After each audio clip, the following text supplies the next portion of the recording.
seulement confirmé qu'en réalité, même si on était dans les eaux, il n'y avait pas la sincérité. Mais si vous pensez toujours à votre décision, est-ce que vous comprenez? Alors lui maintenant il va dire que non, c'est sérieux. Alors vous allez voir que ça va commencer à changer. Même cette nuit, déjà cette nuit-là, même pendant que vous marchez là, il y a quelque chose qui se passe dans votre cœur parce que vous avez déjà accompli un devoir. Moi, en tant qu'un homme normal, j'ai accompli ce que la parole dit. Maintenant, lui, il agit toujours en dernier lieu. Alors, marchez, je vais prier pour vous. Maintenez simplement votre décision. Gardez le feu de la décision. Pour que vos décisions soient maintenues, vous devez être à l'église. Écoutez la parole. Si vous disparaissez 2 mois, on ne vous voit pas. Vous partez dans Coco Beach, vous partez au mondial. Vous faites 2 mois. Quand vous allez revenir, vous serez complètement refroidi. Et vous ne saurez pas ce que quelqu'un va te dire là-bas. Ah non, laisse ces histoires des églises là. Viens t'asseoir, tiens, prends un peu. Oh, tu ne comprends pas les choses. Tu vas dire, enfin, en tout cas, toi, tu as raison. Et puis tu penseras que c'est toujours pareil. C'est pas pareil. Et quand nous prêchons la parole de Dieu, quand le Saint-Esprit vient, c'est seulement par la foi en sa présence qui nous met en contact avec lui, alors il commence à se mouvoir. Sinon, tu as comme l'impression que non, mais il n'y a même rien du tout.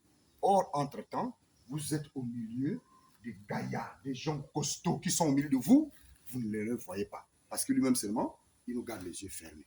C'est la même chose pour le secours de séance, la séance de baptême. La séance de baptême, les anges qui viennent, ce ne sont pas des séraphins. C'est un autre groupe d'anges. Vous voyez? Et tous, ils sont comme des scribes. Chacun vient avec le livre de vie. Vous voyez? Donc, il y a d'autres qui jouent un rôle. Ils enlèvent les choses. Ils enlèvent. Ça là, ça a été pardonné. Ça là, ça a été pardonné. Ici, là, ça. On met le nom, on remplace. L'autre, ils font un grand travail. Et ici, là, ils sont encore là. Tu peux les sentir depuis ici. Ils sont encore là. Vous voyez, non? Et ils continuent de chanter. Vous avez arrêté. Vous voyez? Mais eux, ça continue de chanter. Pourquoi? Il y a une grande joie dans le ciel pour un pécheur qui sait. Donc là, au ciel, vous voyez, non? La fête n'est pas encore terminée, ça ne fait que commencer. Vos noms sont en train d'être cités là-bas. Vos noms, le nom de ceux qui ont été sincères. Le nom de ceux à qui Dieu a pardonné. Mais ceux qui n'ont pas été sincères, non. Mais ceux-là qui ont été acceptés là, il y a une grande fête aujourd'hui. Vous comprenez? C'est-à-dire, vous êtes là, on ne vous voit pas, non? Mais vous êtes là-bas. Quand on va prêcher ça, vous allez comprendre. Les théophanies. Vous êtes là-bas. Et ça chante, ça glorifie Dieu, ça loue Dieu. Parce que le royaume de Satan a été vidé et vous êtes entrés à l'intérieur. Maintenant, les jours qui vont suivre, la décision que vous avez prise. Cette décision que vous avez prise là, Satan viendra maintenant apporter les tentations maintenant. Il viendra te tenter sur ce que tu aimes le plus. Il ne viendra jamais ce que tu n'aimes pas. Ce que tu aimes le plus là. Si c'est le mousseux, rends-toi compte que quelqu'un maintenant te rend visite à la maison là-bas. Mais ça fait longtemps que je ne te vois plus. Ma soeur Wani, et je t'ai amené là 4 cartons de mousseux. Tiens, ça fait longtemps que je ne te voyais plus. Tu ouvres le carton comme ça. Les mousseux. Oh, mais c'est pour toi, prends. Cette fois-ci, j'ai décidé de te donner 4. Alors là, ça va chauffer. Tu vas commencer. Comment ça? Les mousseux. Ah, ça. Mais comment tu imaginais que moi j'aime ça? Attends, mais ici. Tu comprends, non? La tentation. Il ne viendra jamais avec quelque chose que tu n'aimes pas faire, Julien. C'est la chose que tu aimes le plus là. Là où ton cœur est attaché là. Satan, il vient là. Je t'attends. Tu as dit que tu es chrétien? Maintenant, tu dis quoi? Ça. Amen. Tu dis quoi de ça? Tu as dit que toi, tu es chrétien, non? Amen. Là, tu dis quoi? C'est là où vous allez dealer, vous deux. Si c'est que toi, tu ne mens pas, il ne viendra pas te pousser à mentir. Vous comprenez un peu, non? Si c'est que toi, tu ne te bats pas, il ne viendra pas te provoquer pour la bagarre. Si c'est que toi, tu aimes la cigarette, il va envoyer même un blanc qui va te dire que j'ai rêvé que le conteneur de cigarettes, là, c'était pour toi, il fallait que je te lance. Tu dis quoi? Vous comprenez, non? Amen. C'est ce qu'il va faire. Et lui, il connaissait la faiblesse de Jésus. Jésus avait une seule faiblesse. C'était quoi sa faiblesse? La faim. C'était la nourriture.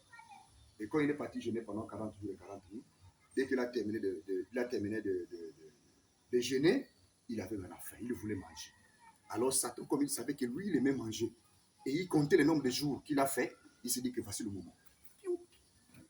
Ah, mais écoute, toi, si tu es un serviteur de Dieu, si tu es fils de Dieu, tu as faim là. Ordonne. Tu peux seulement prononcer la parole pour que les cailloux là deviennent du pain. Tu vois. Toi, on te connaît, tu aimes changer l'eau en vin. Hein? Même deux poissons, tu multiplies. Le pain, là, tu as faim. Multiplie seulement et puis ça, c'est rien du tout. Vous voyez, non? Il n'est pas venu attaquer Dieu sur des choses que Dieu était fort. C'est toujours là où se trouve ta faiblesse, là, c'est là il viendra. Il a attrapé Samson parce que Samson aimait les femmes. C'est là où on l'a attrapé Samson. Il a emmené Delilah. La femme que vraiment, ça dit, Dieu prend l'onction. Je ne veux plus. Là, moi je prends. On l'a eu là-bas. Il a tenté Balaam. Malgré qu'il avait l'onction, il prophétisait très bien. Il avait des prophéties puissantes qui sont dans la Bible. La faiblesse de Balaam, c'était l'argent. Alors il a utilisé un roi qui est venu avec des centaines de millions d'argent. Va maudire Israël. Maudis-moi ce peuple-là. Quand on a ouvert la première mallette, il a regardé. Il dit non. Maudire Israël, c'est pas facile, mon roi. C'est un pays puissant. Hein? Il dit non, Balaam, je n'ai pas encore terminé. Amenez, vous aussi. Vous avez mené un, il lui pensait que c'était seulement une seule mallette. Amenez ça ici. Tous les gardes, la garde républicaine, là, qui sont là, tous, chacun a mené les mallettes. On a ouvert. Maudis-moi Israël, voilà. Et mais là-bas, l'autre mallette, là, il n'y a pas. Non, c'est le montant qui est ici, mais là-bas, ça fait 4 de ça. Comment ça? On a ouvert, on a ouvert, on a ouvert. Il dit, ah, oh roi. C'est un pays, mais vous savez, il y a quand même des techniques qu'on peut utiliser pour pouvoir maudire ce peuple-là. Je mettais un peu là, je mettais un peu ça là-bas à l'intérieur. Vous comprenez, non? Sa faiblesse, on l'a. Il y avait un autre roi aussi qui avait une faiblesse, la popularité. Donc on l'appelle le roi Saoul. Lui là, tous les honneurs c'était pour lui. Tout, vous ne pouvez pas honorer quelqu'un d'autre si ce n'est que l'honorer lui. Et parce qu'il aimait les honneurs, il a perdu le pouvoir devant Dieu. Donc là vous êtes là, vous avez une faiblesse que Dieu connaît et que vous-même vous connaissez votre faiblesse là. À chaque fois que vous allez être dans la prière, c'est la faiblesse là qu'il faut présenter à Dieu. Seigneur, je te présente cette faiblesse là. Protège cette faiblesse. Parce qu'il ne t'enlèvera pas parfois cette faiblesse. Il est libre de te laisser avec ça. Ou il est libre de te l'enlever. C'est lui qui va décider. C'est toi maintenant qui vas le combattre dans la prière. Seigneur, enlève-moi ça. Enlève-moi ça. Enlève-moi ça. Il va te dire, bon, ça j'enlève, ça j'enlève, ça j'enlève, ça j'enlève. Mais comme tu as encore 50 ans sur la tête, si je t'enlève tout, tu ne seras pas quand même parfait. Bon, je te laisse le défaut là. Comme ça, avec le défaut là, à chaque fois, tu vas commencer à regretter pour ça. Ah, mon Dieu. Si seulement on peut m'enlever le démon là, je serai quand même parfait. Dieu veut ça, alors tu iras prier. Parce que si tu enlèves tout, alors tu es parfait comme un orque, tu ne pourras plus vivre sur la terre. Tu dois être enlevé. Comme nous sommes encore sur la terre, parce que nous ne sommes pas encore parfaits. Alors, Dieu, c'est lui qui décidera à ce qu'on soit parfait. Mais désormais, tous ceux qui ont été pardonnés, votre CD est à 0. Vous êtes pareil comme le bébé là-bas. Vous voyez là, le bébé là n'a aucun péché, même s'il est issu de quelqu'un. Il n'a pas encore 12 ans. Ils n'ont pas encore 12 ans.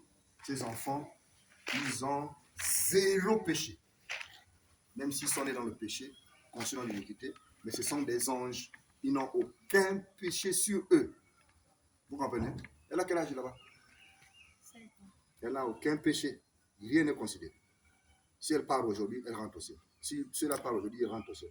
Tous ceux qui n'ont pas 12 ans là, ils rentrent au ciel, ils meurent aujourd'hui, c'est le ciel cadeau. Donc nous, on ne se bat pas pour eux. On se bat pour nous là qui avons déjà dépassé, qui ont déjà les dents jaunes à cause du péché. C'est nous là qui devons faire grâce pour demander la grâce. Maintenant là, aujourd'hui là, tous qui sont ici, vous êtes tous maintenant pareils comme le bébé. Zéro péché, zéro péché, zéro péché, zéro péché. Maintenant, si quelqu'un te provoque là, tu dis que... Attends d'abord, attends. Donc toi, tu te es à l'église, hein? Je crois que tu m'as oublié. Attends, je vais te montrer un peu, tu vas comprendre. Parce que vous pensez que c'est chaque fois qu'on part à l'église que... Alors, c'est là que tu vas commencer à compter encore. Hein? Tu vas commencer à compter. Maintenant, on va te trahir. Ce qui va te trahir, c'est Satan. Parce qu'en ce moment, il a reçu l'ordre de ne pas vous approcher. Maintenant, il observe à distance. Puisque lui, il obéit à Dieu. Il observe maintenant pour voir ce que vous allez commencer à faire. C'est là où il sera parmi les premiers pour monter. Vous voyez que voilà. Oh, tu les as donné le Saint-Esprit. Qu'est-ce que quelqu'un de faire? Vous voyez, non? Quand je te dis qu'il ne faut pas le donner de Saint-Esprit, voilà maintenant ce qu'ils sont en train de faire. C'est lui le premier à commencer à vous accuser devant Dieu. Alors, que la grâce de Dieu vous accompagne, on va prier. Vous comprenez, non? La décision, comme Ruth. Seigneur Dieu, je prie que ta grâce et ton amour puissent accompagner tes enfants. Ce n'est que le début, mais je prie que tu puisses nous accompagner dans ce combat. Au nom du Seigneur Jésus, toi qui as vaincu à notre place, nous n'avons peur de rien. Satan est un général dégradé. Il n'a aucun grade, il n'a aucun pouvoir, il n'a aucune puissance, il ne pourra rien faire contre nous. Nous nous remettons entre tes mains, Seigneur, alors que ces âmes sont à toi. Au nom de Jésus-Christ, toi le Dieu des prophètes, Dieu d'Abraham, de William Branham, de Mosengo, de Barouti, au nom de Jésus-Christ, que ta présence puisse les couronner et les accompagner. Dans le sommeil que dans les songes, sois leur Dieu, ils manifestent la promesse du baptême du Saint-Esprit. Au nom de Jésus-Christ. Amen. Amen. On va rentrer à la maison.